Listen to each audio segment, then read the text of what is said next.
Nakatang ka ba ng official My.SSS o registered email notification tungkol sa 2,000 peso UPLIFT assistance pero expired na ang ATM card mo, closed na ang enrolled bank account o wala ka pang approved DAEM?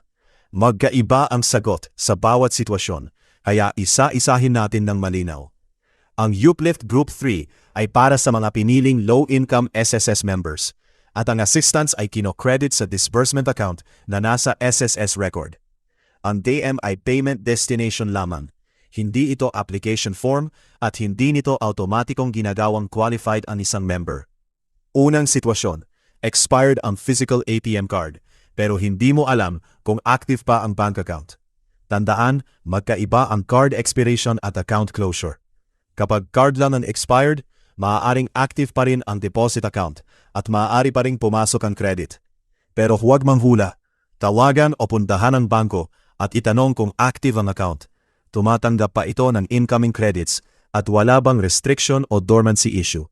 Kung active ang account, mag-request ng replacement o renewal ng ATM card. Habang naghihintay, itanong kung pinapayagan ng bangko ang over-the-counter withdrawal at kung anong valid ID o ibang requirement ang kailangan. Bank policy ang masusunod. Sa maraming kaso, hindi kailangang palitan ang DAEM kapag active pa rin ang mismong account at account number. Pero kung My.SSS card account ang gamit mo, tandaan na ito ang automatikong main disbursement account. Kapag validly terminated na iyon, saka ka maaaring pumili ng dating enrolled account o mag-enroll ng bago. Ikalawang sitwasyon, close na ang bank account na naka-enroll sa SSS. Maaaring hindi agad malaman ng SSS na isinara mo ang account, kaya ang account na nasa record pa rin ang maaaring subukang padalhan. Kung hindi pa na ipapadala ang payout, mag-login sa official My.SSS portal o app at buksan ang services, disbursement account enrollment module, at enroll o ang kasalukuyang account management option. Kung pinapayagan ng portal, i-deactivate o huwag nang piliin ang closed account at mag-enroll ng active account na nakapangalan sa iyo. Ihanda ang proof of account, isang accepted government-issued ID at chest-level selfie habang hawak ang parehong ID at proof of account. I-certify ang enrollment reminders, piliin ang tamang bank o account option, ilagay ang eksaktong account details at i-upload ang malinaw na documents. I-review ang bank name, account number, pangalan at upload bago mag-submit. Itala ang transaction number at hintayin ang official email o My.SSS result. Hindi sapat na submitted lang dahil kailangang ma-approve ang account. Kung na-attempt na ang credit sa closed account, maaaring mag-fail o bumalik ang transfer, pero hindi pare-pareho ang timing at remedy. I-save ang UPLIFT notification, failed credit notice kung mayroon, bank proof na closed ang account, at bagong approved account details. Pagkatapos, tingnan ang My.SSS inbox at official advisories para sa eksaktong re-credit instruction. Kung walang malinaw na button o notice, tumawag sa SSS Hotline 1455 o pumunta sa pinakamalapit na SSS branch. Huwag mag-assume na automatikong ililipat ang pera sa bagong account. Date-sensitive reminder.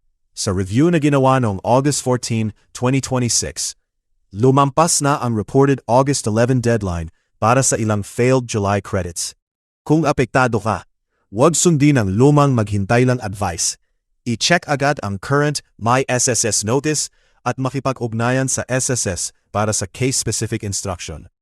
Ikatlong sitwasyon, qualified o notified ka pero wala ka pang DAEM. Walang account na mapaglalagyan ng credit kaya maaring hindi maipadala o madelay ang payout. Mag-enroll agad ng active disbursement account gamit ang parehong official DAEM process at hintayin ma-approve. Makakadulong ito sa future SSS benefits at proceeds, pero hindi ito garantiya na mare-recover ang isang missed uplift tranche o na maisasama ka sa beneficiary list. May isa pang option para sa eligible members. Kapag nagbukas ka ng account sa partner bank sa pamamagitan ng My.SSS card process, automatikong malilink ang account bilang main SSS disbursement account at hindi na kailangan ng hiwalay na DAEM enrollment. Sundin lamang ang current My.SSS card eligibility at bank verification rules. Linawin natin ang pinakamahalagang punto. Ang approved DAEM o My.SSS card account ay paraan ng pagtanggap ng pera, hindi qualification. Ang uplift selection ay ginagawa mo na sa government records at wala itong public application form na pwedeng bayaran o ipaprocess sa fixer. Gawin ang tatlong checks ngayon. Una, kumpirmahin sa bank kung active at unrestricted ang enrolled account. Pangalawa, kung expired lang ang card, magpa-replace at itanong ang temporary access options. Pangatlo, kung closed ang account o wala kang approved account, ayusin ang enrollment at isave ang transaction record. Sa lahat ng cases, direktang itype ang official SSS website o gamitin ang official My.SSS app. Huwag mag-click ng forwarded text link at huwag ibigay kanina man ang password, PIN, OTP o full account credentials. Ang pinakaligtas na summary ay ito. Expired card, tanungin ang bank. Closed account, update the record and contact SSS for recredit instructions. Know the AEM, enroll and wait for approval. At sa bawat sitwasyon, official My.SSS notice at SSS case response ang masusunod. Hindi comments, screenshots o panako ng third party.